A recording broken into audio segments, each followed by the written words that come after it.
Film ini menceritakan tentang mitos di Indonesia yang beredar dan diyakini oleh semua warga di suatu desa. Warga desa tersebut percaya bahwa tidak lazim untuk keluar saat petang atau di waktu maghrib.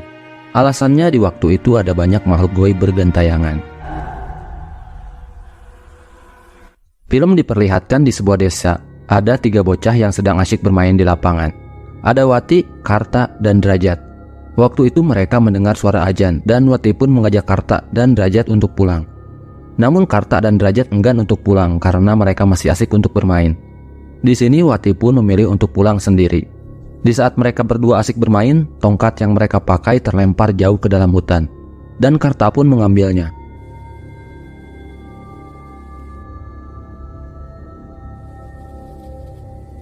Akan tetapi tiba-tiba saja jari Karta putus. Sementara itu Wati yang dalam perjalanan dia ditarik oleh sesuatu. 30 tahun kemudian ada 3 bocah yang bernama Adi, Saman, dan Ayu. Mereka bertiga adalah teman. Pada waktu itu Adi dan Saman yang akan berangkat sekolah bertemu dengan seorang pria. Dan ternyata pria tersebut adalah Karta yang kini telah dewasa. Karena terlambat akhirnya Adi dan Saman pun dihukum oleh gurunya. Dan di sini Saman lupa untuk mengirim madu ke warung ayahnya Ayu. Uang penghasilan madu itu adalah sumber kebutuhan keluarga Saman untuk sehari-hari.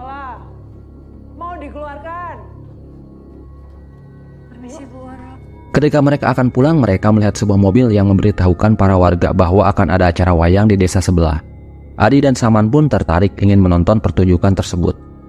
Ketika mereka melewati sebuah hutan, Saman mencoba mengisengi Adi. Lalu terlihat ada sesosok penampakan hitam.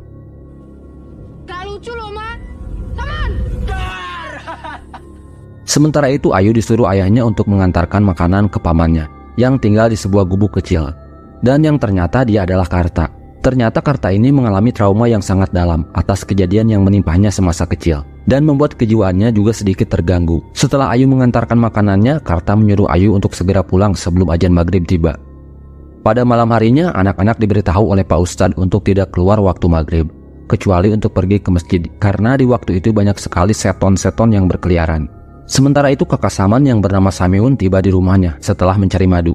Kemudian dia melihat botol-botol yang berisi madu masih berada di tempatnya dan tidak diantarkan ke warung. Merasa kesal, Samiun kemudian memarahi Saman karena hasil dari madu tersebut mereka bisa makan. Ketika Samiun pergi keluar, terlihat ada sebuah bayangan di belakang rumahnya. Saman yang tidak mau kecewa dengan kakaknya kemudian ia lekas untuk pergi ke warung untuk mengirim madu tersebut di pagi harinya. Akan tetapi Saman di sini selalu terlambat. Karena merasa takut dihukum lagi oleh gurunya, ia pun bergegas tancap gas. Namun Saman lupa lagi untuk menitipkan madu tersebut ke warung, sehingga ia pun terpaksa membawa madu itu ke sekolahnya. Namun di sini mereka masih saja telat sehingga dihukum gurunya untuk membersihkan WC. Sebelum itu Saman meminta izin kepada gurunya untuk mengirim madu terlebih dahulu ke warung. Namun bu guru tidak mengizinkannya sebelum tugas mereka selesai. Di sini Adi kembali teringat ada sebuah acara wayang yang akan diadakan malam ini. Mereka berdua pun akan melihat pertunjukan tersebut. Dan waktu maghrib pun tiba. Saman tidak langsung pulang, mereka menebeng sebuah mobil.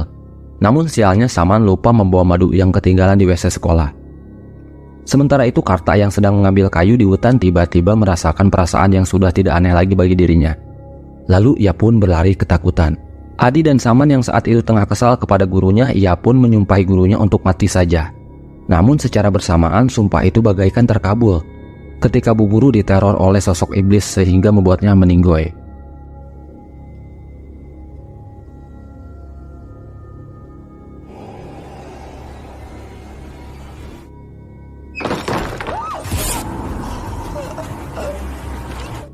Saat di tengah perjalanan mereka seperti melindas sesuatu hingga membuat bannya bocor. Anehnya setelah dilihat mereka tidak melindas apa-apa. Setelah itu ada 2 orang yang menghampiri dan memberikan kabar bahwa guru mereka telah meninggoy. Adi dan Saman yang mendengar hal tersebut langsung terdiam. Lalu mereka bergegas untuk kembali ke desanya. Pada pagi harinya mereka pun melayat ke rumah gurunya. Di sana mereka berdua merasa sangat bersalah atas apa yang mereka ucapkan. Ketika melihat ke arah jasad bu guru, tiba-tiba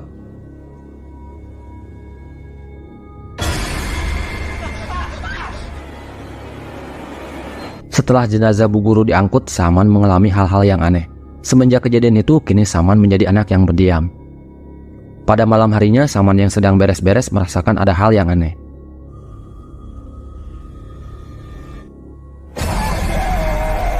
Ternyata Saman diteror oleh kedatangan arwahnya Bu Guru.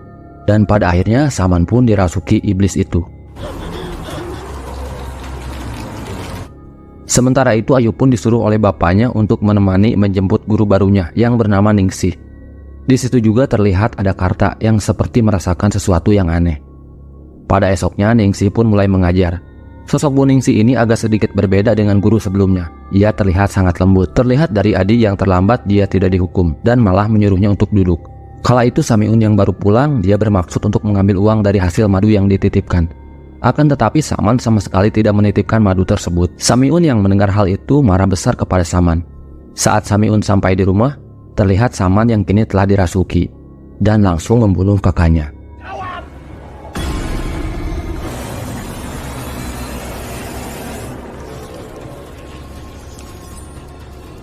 Kemudian Saman pun kabur dan membunuh para ayam, lalu ia pun melemparkan botol berisi darah ke warung. Sementara itu di sekolahan murid-murid malah mendapatkan teror dari arwah gurunya dulu. Ayu pun mulai merasakan hal-hal yang aneh. Lalu tiba-tiba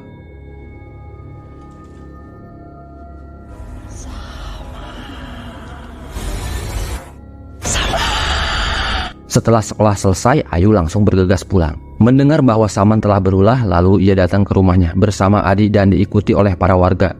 Betapa terkejutnya mereka semua ketika melihat ada mayat Samiun yang sudah bersimbah darah.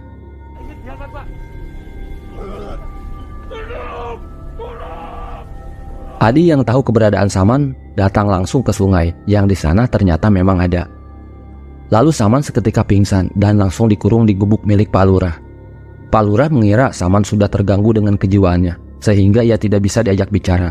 Lalu kemudian tak selang lama Saman diteror oleh roh kakaknya dan gurunya. Ketika diperiksa oleh Pak Lurah, Saman ternyata sudah tewas. Keesokan harinya di kuburan Saman, Adi dan Ayu sangat terpukul karena kejadian ini. Setelah itu Adi selalu merenung, ia pun ketinggalan jauh pelajaran di sekolahnya. Sehingga Bu Ningsih menyuruhnya untuk menyelesaikan tugas di hari itu juga.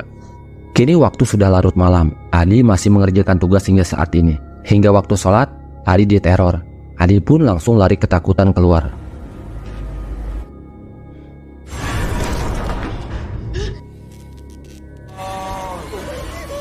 Lalu Adi pun kerasukan. Setelah itu Adi suka bersikap aneh. Diketahui juga bahwa Karta suka diam-diam menyimpan sesuatu berupa jimat di rumah Ayu dan Adi demi bisa menangkal kekuatan roh jahat dari si iblis. Saat di sekolah, Ayu kembali diteror oleh hantu Bu Guru. Lalu Ayu melihat Adi yang pergi entah kemana. Ketika mau mencarinya, Ayu dihadang oleh Karta dan diajak ke rumahnya. Di sini Karta pun menjelaskan pada Ayu bahwa anak-anak di desa Jati Jajar dalam bahaya dan pelakunya adalah salah satu seseorang yang tinggal di sana. Dia adalah Bu Ningsih yang kerasukan iblis. Lalu Karta pun memberikan jimatnya. Sementara di tempat lain saat itu sudah waktu maghrib, ada seorang bocah bernama Bondan yang sedang asik bermain. Dari kejauhan ternyata ada Adi yang mengajaknya ke suatu tempat. Dan sejak itu Bondan Adi hilang entah kemana, sehingga membuat satu desa gempar. Keesokan harinya di sekolah, Ayu mulai curiga dengan Bu Ningsih, lalu memberikan jimat kepadanya demi bisa terbebas dari kekuatan si iblis. Tapi Bu Ningsih tidak percaya saja dengan hal-hal begituan. Ketika sore harinya, Ayu akan pergi sholat maghrib ke masjid. Di sini ayahnya melarang karena kini tengah banyak kasus anak hilang di waktu maghrib. Namun Ayu dengan niat baiknya tetap akan salat berjamaah di masjid. Lalu Ayu pun pergi menggunakan sepeda. Namun saat di pertengahan jalan, dia melihat Adi baru saja membunuh seekor hewan. Secara perlahan Adi mulai mendekatinya dan mengejar Ayu. Ayu pun kemudian berlari. Namun Ayu masih bisa selamat dan masuk ke rumahnya Bu Lurah. Ibu Lurah lupa kalau pintu dapur yang belum terkunci. Tapi untungnya warga desa dengan sigap menghentikan Adi. Adi menjadi histeris, mencoba untuk berontak, tapi ada salah satu ustadz berhasil meruqyah Adi. Dan untuk saat itu Adi masih bisa tertolong. Dengan beberapa kejadian yang dialami oleh warga pun curiga kalau semua kekacauan ini adalah ulahnya Karta. Karena sebelumnya warga sempat memergoki Karta yang memasangkan jimat di depan rumah mereka. Begitu juga dengan ayahnya Adi, dia juga sempat memergoki Karta ada di depan rumahnya. Tak lama para warga berbondong-bondong mendatangi gubuk tempat Karta. Lalu mereka pun langsung menghakimi Karta. Ayu yang masih terbaring di kasur, dia sangat shock setelah apa yang terjadi kemarin yang hampir saja menewaskan dirinya. Lalu bapaknya memberitahu kepada Ayu kalau ada Ibu Ningsih yang datang menjenguknya. Saat mereka berbicara, terungkaplah bahwa fakta sebenarnya Benar seperti dugaan Karta kalau Ibu Ningsih adalah iblis yang merasukinya. Selama ini niat Karta baik, memasangkan jimat-jimat itu di depan rumah warga sebagai tameng agar jin tidak mudah masuk ke dalam rumah. Aku ingat Karta. Weh, Bete, ganggu.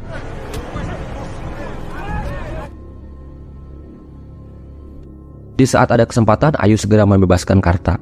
Mereka lalu berbagi tugas. Ayu yang akan mencoba menyelamatkan Adi, sementara Karta yang akan ke tempat Ibu Ningsih. Kini jin itu berubah wujudnya menjadi Wati, teman Karta saat dia masih kecil. Dan ternyata selama ini jin itu memakai jasadnya Wati sebagai tempat dia yang baru. Namun tiba-tiba saja jin itu langsung menghilang.